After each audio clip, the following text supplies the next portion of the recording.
کوئی آدمی دنیا سے رخصت ہو جاتا ہے تو قبر میں جاتا ہے، اس سے 3 سوال قبر میں ہو جاتے ہیں۔ مر ربک ما دینک ما کنت تقول فی حق ھذا الرجل محمد، تیرا رب کون، تیرا دین کیا ہے، اور تو حضور کے بارے میں دنیا میں کیا کہا کرتا تھا۔ یہ سوال تو ہو گئے قبر میں۔ اب جب بعث ہوگا قیامت کے دن تو میزان میں اعمال تلیں گے، وہاں فیصلہ ہو جائے گا جس کے اعمال اچھے کم ہوئے اور برے زیادہ ہوئے اسے کدھر لے جایا جائے گا؟ جہنم کی طرف۔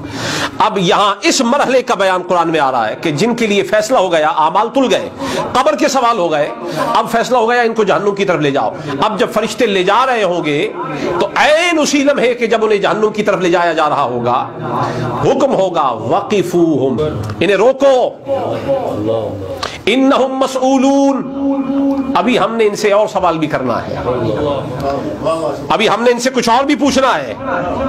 اب میں آپ حضرات کو یہیں پر ٹھہرا کے پھر پیچھے پلٹا کے لے جاتا ہوں۔ قبر میں مر ربک کا سوال ہو گیا، ما دینک کا سوال ہو گیا، محمد رسول اللہ کی رسالت کا سوال ہو گیا، اعمال جو تلنے تھے وہ تل چکے، اب جنہوں نے جہنم جانا تھا وہ ادھر جا رہے ہیں۔ اب ٹھہرانے کا کیا معنی ہے؟ 6 معنی دارت کیوں روکا جا رہا ہے؟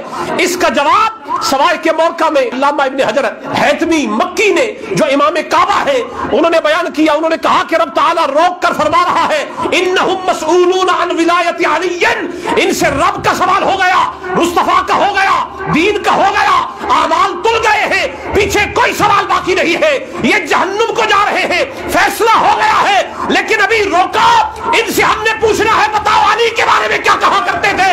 اگر سارے اعمال تلنے کے بعد بھی اگر نظریہ علی کے بارے میں درست ہے، علی کا مسئلہ الگ ہے، ہم اب بھی فیصلہ کر کے جنت کو لے جائیں۔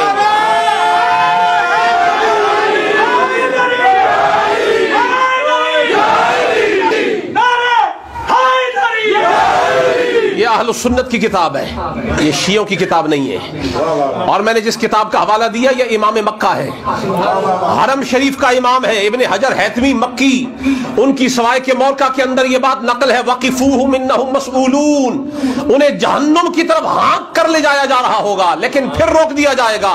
معلوم یہ ہوا بندے کے لیے فیصلہ ہو بھی جائے کہ تو جہنمی ہے، بچنے کا ایک ہی رستہ ہے جسے دامن علی کہا جاتا ہے۔